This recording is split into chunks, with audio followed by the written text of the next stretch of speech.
नमस्कार साथियों, मैं हूं द्विवेदी। द कलेक्टिव लर्निंग में आपका बहुत बहुत स्वागत करता हूं। तो आज हम अध्याय 4 पढ़ने वाले हैं जिसका नाम है मानचित्र। मानचित्र क्या होता है? मानचित्र तो आपने देखा ही होगा, बचपन से अभी तक देखते जा रहे होंगे। कई तरह के मानचित्र होते हैं, प्राकृतिक होते हैं, राजनीतिक होते हैं। तो इसी के बारे में आज हम अध्ययन करेंगे। आप पिछले अध्याय में ग्लोब के महत्व के बारे में पढ़ चुके हैं। ग्लोब में अध्ययन की कुछ सीमाएं होती हैं। जब हम पूरी पृथ्वी का अध्ययन करना चाहते हैं तब ग्लोब हमारे लिए काफ़ी उपयोगी साबित होता है। लेकिन जब पृथ्वी के केवल एक भाग जैसे अपने देश, राज्य, जिले, शहर तथा गांव के बारे में अध्ययन करना चाहते हैं तो हमारे लिए उतना उपयोगी ग्लोब साबित नहीं हो पाता है। ऐसी स्थिति में हम मानचित्रों का उपयोग करते हैं। मानचित्र पृथ्वी की सतह या इसके एक भाग का पैमाने के माध्यम से चपटी सतह पर खींचा गया चित्र है, लेकिन एक गोलाकार सतह को पूरी तरह से चपटा करना असंभव है। तो ग्लोब का उपयोग कहाँ पे ज़्यादा उपयोगी है? जब हम पूरी पृथ्वी का अध्ययन करते हैं। लेकिन जब हम अपने किसी विशेष स्थान के बारे में अध्ययन करते हैं तो वहाँ पे हमें मानचित्र की ज़रूरत पड़ती है। मानचित्र हमारी विभिन्न ज़रूरतों के लिए आवश्यक है। कुछ मानचित्र एक छोटे क्षेत्र को एवं कुछ तथ्यों को दर्शाता है। दूसरे मानचित्र में एक बड़ी किताब की तरह हो सकते हैं। जब बहुत से मानचित्रों को एक साथ रख दिया जाता है तब एक एटलस बन जाता है। यानी कई मानचित्रों के संग्रह को क्या बोला जाता है? एटलस कहा जाता है। एटलस विभिन्न प्रकारों तथा अलग अलग पैमानों से खींची गई मापों पर आधारित होता है। मानचित्रों से एक ग्लोब की अपेक्षा हमें ज़्यादा जानकारी प्राप्त होती है, क्योंकि ग्लोब में पूरी पृथ्वी के बारे में उसको दर्शाया जाता है, तो वहाँ पर ज़्यादा अच्छी जानकारियाँ नहीं प्राप्त हो पाती। लेकिन मैप क्या होता है? मानचित्र क्या होता है? छोटे से जगह के लिए भी मानचित्र बनाया जाता है, तो वहाँ पे काफ़ी अच्छे से जानकारी दी जाती है। मानचित्र विभिन्न प्रकार के होते हैं, जिनमें से कुछ को नीचे वर्णित किया गया है।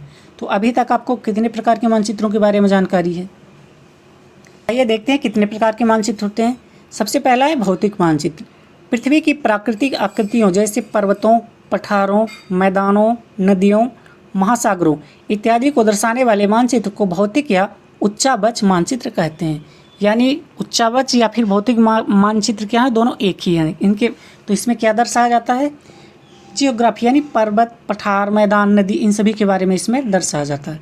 दूसरा होता है राजनीतिक मानचित्र, जिनमें राज्यों, नगरों, शहरों तथा गांवों और विश्व के विभिन्न देशों व राज्यों तथा इनकी सीमाओं को दर्शाया जाता है। ये सभी दर्शाने वाले मानचित्र को राजनीतिक मानचित्र कहा जाता है। इसके अलावा क्या होता है? सीमेटिक मानचित्र। कुछ मानचित्र विशेष जानकारियाँ प्रदान करते हैं, जैसे कि सड़क का मानचित्र हो गया, वर्षा का मानचित्र हो गया, वन का मानचित्र हो गया, उद्योग का मानचित्र होगा। इन सभी का विवरण दर्शाने वाले मानचित्र होते हैं। मतलब अलग अलग तरीके, मान लीजिए सड़कों को दर्शाना है, उसके लिए अलग से मानचित्र बना दिए गए। जब स्पेशल किसी चीज़ के लिए मानचित्र बनाया जाता है तो उसको क्या बोला जाता है? थीमेटिक मानचित्र कहा जाता है। इस प्रकार मानचित्रों में दी गई सूचना के आधार पर उनका उचित नामकरण किया जाता है। मानचित्र के 3 घटक होते हैं। क्या क्या? दूरी, दिशा और प्रतीक। तो आइए देखते हैं दूरी के बारे में। मानचित्र एक आरेखण होता है जो पूरे विश्व या उसके एक भाग को छोटा कर एक कागज़ के पन्ने पर दर्शाता है। या यह कह सकते हैं कि मानचित्र छोटे पैमाने पर खींचा जाता है, लेकिन इसे इतनी सावधानी से छोटा किया जाता है ताकि स्थानों के बीच की दूरी वास्तविक रहे। यह तभी संभव हो सकता है जब कागज़ पर एक छोटी दूरी स्थल को बड़ी दूरी को व्यक्त करती है। यानी मान लीजिए बड़ी दूरी है 100 किलोमीटर, उसके हम छोटे में कितना मान लेते हैं कि 100 किलोमीटर बराबर 1 सेंटीमीटर। तो इस तरह से कुछ यहाँ पे दर्शाया जाता है। पैमाना स्थल पर वास्तविक दूरी तथा मानचित्र पर दिखाई गई दूरी के बीच का अनुपात होता है। उदाहरण के लिए आपके विद्यालय और आपके घर के करीब बीच की दूरी कितनी है? 10 किलोमीटर, जिसे मानचित्र पर 2 सेंटीमीटर से व्यक्त किया गया है। इसका अभिप्राय हुआ कि मानचित्र का 1 सेंटीमीटर स्थल के 5 किलोमीटर को दर्शाएगा। कोई भी मैप लीजिए, वहाँ पे नीचे पे ये सब दिया रहता है उसके माप के बारे में। आपके रेखा चित्र का पैमाना होगा 1 सेंटीमीटर बराबर 5 किलोमीटर। इस प्रकार पैमाना किसी भी मानचित्र के लिए बहुत महत्वपूर्ण होता है। अगर आपको पैमाने की जानकारी है तो आप मानचित्र पर दिए गए किसी भी 2 स्थानों के बीच की दूरी का पता लगा सकते हैं। बड़े क्षेत्रफल वाले भागों जैसे महाद्वीपों या देशों को कागज़ पर दिखाना होता है तब हम लोग छोटे पैमाने का उपयोग करते हैं। उदाहरण के लिए मानचित्र पर 5 सेंटीमीटर स्थल के 500 किलोमीटर को दर्शाता है। इसको छोटे पैमाने वाला मानचित्र कहते हैं। जब एक छोटे क्षेत्रफल वाले भाग जैसे आपके गांव या शहर को कागज़ पर दिखाना होता है तब हम बड़े पैमाने का उपयोग करते हैं। जैसे स्थल पर 500 मीटर की दूरी को मानचित्र पर 5 सेंटीमीटर से दर्शाया जाता है। जैसे कि बहुत बड़े भूभाग का अगर हमको दर्शाना हुआ तो उसके लिए क्या करना पड़ेगा, पैमाना बहुत छोटा लेना पड़ेगा। जैसा कि यहाँ पे दिया है कि 500 किलोमीटर को हम 5 सेंटीमीटर मानते हैं, लेकिन जब एक गांव को या एक छोटे से शहर को ही दर्शाना होता है तो क्या होता है, वहाँ पे उसको पैमाने को मैं बड़ा कर सकता हूँ। जैसे यहाँ पे 5 सेंटीमीटर की वैल्यू मैं किसके बराबर ले सकता हूँ, 500 मीटर के बराबर। बड़े पैमाने वाले मानचित्र छोटे पैमाने वाले मानचित्र की अपेक्षा अधिक जानकारी प्रदान करते हैं। गांव का मानचित्र दिया गया है। यहाँ पे आप देख सकते हैं पोस्ट ऑफिस है, सामुदायिक केंद्र है, पेड़ है यहाँ पे, ये है खेल का मैदान, यहाँ पे कुछ दुकानें हैं, ये कुआं है ब्लैक कलर का, मतलब इस तरह से इस कुआं को दर्शाया जाता है। यहाँ पे विद्यालय, यहाँ पे विकास का घर, यहाँ पे शीला का घर, यहाँ पे करीम का घर, यहाँ पे फलोद्यान है। और आपका घर यहाँ पे कहाँ है, ढूंढ के बताइए। दिशा, अधिकतर मानचित्रों के ऊपर दाहिनी तरफ तीर का निशान बना दिया जाता है जिसके ऊपर अक्षर उ लिखा जाता है। यह तीर का निशान उत्तर दिशा को दर्शाता है। यानी मैप में ऊपर की तरफ क्या होता है, उत्तर की दिशा, नीचे की तरफ दक्षिण की दिशा, इधर की तरफ पूर्व की दिशा और इधर की तरफ पश्चिम की दिशा होती है। जैसे पूर्व, पश्चिम तथा दक्षिण के बारे में पता लगा सकते हैं यहाँ से। 4 मुख्य दिशाएं उत्तर, दक्षिण, पूर्व एवं पश्चिम को दिखाया गया है यहाँ पे। वे प्रधान दिग्बिंदु कहे जाते हैं।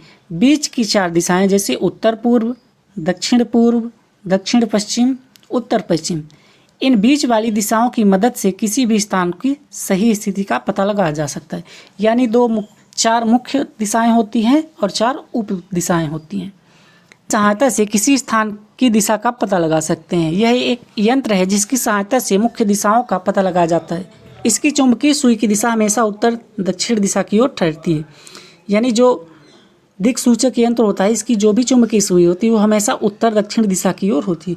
पहले के ज़माने में जब लोग समुद्री यात्राएं किया करते थे तो कंपास का यूज़ किया करते थे। उससे क्या होता था, दिशाओं का पता लगाया करते थे, क्योंकि इतने बड़े विशाल में यात्राएं करना आसान काम तो था नहीं, और उसके अंदर जाने पर उनको दिशा का ज्ञान तो रहेगा नहीं, भ्रम तो होगा। तो इसके लिए क्या किया करते थे, कंपास का यूज़ किया करते थे। कंपास उनको दिशा की जानकारी दिया करता था। फिर आगे देखते हैं प्रतीक। यह किसी भी मानचित्र पर तीसरा प्रमुख घटक है। किसी भी मानचित्र पर वास्तविक आकार एवं प्रकार में विभिन्न आकृतियाँ जैसे भवन, सड़क, पुल, वृक्ष, रेल की पटरियाँ या कुओं को दिखाना संभव नहीं होता। इसलिए वे निश्चित अक्षरों, छायाओं, रंगों, चित्रों या रेखाओं का उपयोग करके दर्शाए जाते हैं। ये प्रतीक कम स्थान में अधिक जानकारी प्रदान करते हैं। इन प्रतीकों के इस्तेमाल के द्वारा मानचित्र को आसानी से खींचा जा सकता है तथा इसका अध्ययन करना आसान हो जाता है। अगर आप इस क्षेत्र की भाषा को नहीं जानते हैं तथा आप किसी से दिशाओं के बारे में नहीं पूछ सकते, तब आप इन चित्रों की सहायता से के द्वारा मानचित्र से जानकारी प्राप्त कर सकते हैं। मानचित्रों की एक विश्वव्यापी भाषा है जिसे सभी आसानी से समझ सकते हैं। इन प्रतीकों के उपयोग के संबंध में एक अंतर्राष्ट्रीय सहमति बनी है। ये सभी क्या कहलाते हैं, रूढ़ चिन्ह कहलाते हैं। देखिए, तो ये जो मानचित्र के लिए जो भी प्रतीक बनाए गए हैं, ये विश्व समाज के द्वारा अपनाए गए हैं। तो इसमें क्या होता है, जैसे रेलवे लाइनों को मानचित्र पे कैसे दर्शाया जाएगा, तो यहाँ पे बड़ी लाइन को इस तरह से दर्शाया जाएगा, मीटर लाइन को इस तरह से दर्शाएगा और रेलवे स्टेशन को इस तरह से, यानी रेलवे लाइन के साथ यहाँ पे रेलवे स्टेशन रहेगा। तो इसका मतलब ये रेलवे स्टेशन। सड़कें 2 तरह से, पक्की सड़क है तो इस तरह से, कच्ची सड़क है तो इस तरह से दर्शाया जाएगा। सीमा, अगर मैप में आप देखेंगे तो अंतर्राष्ट्रीय सीमाएं दी रहती हैं। अंतर्राष्ट्रीय सीमा इस तरह से, राज्य की सीमा उससे पतली और राज्य की या जिला की सीमा उससे भी पतली होती है। नदी को इस तरह से दर्शाया जाता है, कुआं को इस तरह से दर्शाया जाता है, तालाब ये हो गया, ये नहर हो गई और ये पुल हो गया। मंदिर, गिरजाघर, मस्जिद, छतरी, ये सभी इस तरह से। पोस्ट ऑफिस हो गया, पोस्ट एवं टेलीग्राफ ऑफिस इस तरह, पुलिस स्टेशन इस तरह। बस्ती को इस तरह से दर्शाया जाएगा, कब्रिस्तान को इस तरह से, पेड़ इस तरह से दर्शाया जाएगा और घास को इस तरह से। यानी कोई भी मैप आप लेंगे, अगर इस तरह के वहाँ पे आपको ये चिन्ह देखने को मिलते हैं तो इसका मतलब अब आप समझ सकते हैं कि वो क्या दिया गया है। ये सभी क्या कहलाते हैं, रूढ़ प्रतीक कहे जाते हैं। कुछ रूढ़ प्रतीक 4.7 कुछ रूढ़ प्रतीकों के बारे में हमने ऊपर देखा। कुछ रूढ़ प्रतीकों के बारे में हमने ऊपर देखा। यहाँ पे एक मैप दिखाया गया है, बसंतपुर, और यहाँ पे ये रेलवे स्टेशन, रेलवे लाइन वगैरह, इसको आप देख लीजिएगा। ये पढ़ते हैं, विभिन्न रंगों का उपयोग भी उसी उद्देश्य के लिए किया जाता है। उदाहरण के लिए सामान्यतः नीले रंग का इस्तेमाल जलाशय के लिए किया जाता है, भूरा रंग पर्वतों को दर्शाता है, पीला रंग पठारों को और हरा रंग मैदानों को दर्शाने के लिए प्रयोग किया जाता है। रेखा चित्र। रेखा चित्र एक आरेखण है जो पैमाने पर आधारित न होकर याददाश्त और स्थानीय प्रेक्षण पर आधारित होता है। कभी कभी किसी क्षेत्र के कच्चे आरेखण की आवश्यकता वहाँ के एक स्थान को दूसरे स्थान के सापेक्ष दिखाने के लिए होती है। मान लीजिए कि आप अपने मित्र के घर जाना चाहते हैं, लेकिन आपको रास्ते की जानकारी नहीं है। आपका मित्र अपने घर के रास्ते को बताने के लिए कच्चा आरेखण बना सकता है। इस प्रकार कच्चे आरेख को बिना पैमाने की सहायता से खींचा जाता है तथा इसे रेखा चित्र मानचित्र कहते हैं। तो ये होता कैसे, मान लीजिए आपको कहीं पे जाना है, उसकी आपको जानकारी है, तो आप उससे पूछेंगे कि ये कहाँ पे है, तो कोई उसके बारे में क्या जानकारी देगा कि आप जाएंगे तो यहाँ पे एक मंदिर पड़ेगा, उससे बाएं तरफ इतनी दूर जाने पर आपको एक पेड़ मिलेगा, यहाँ से आप इस इधर मुड़ जाइए। तो ये क्या है, एक इसी तरह का एक ये रेखा चित्र कहलाता है।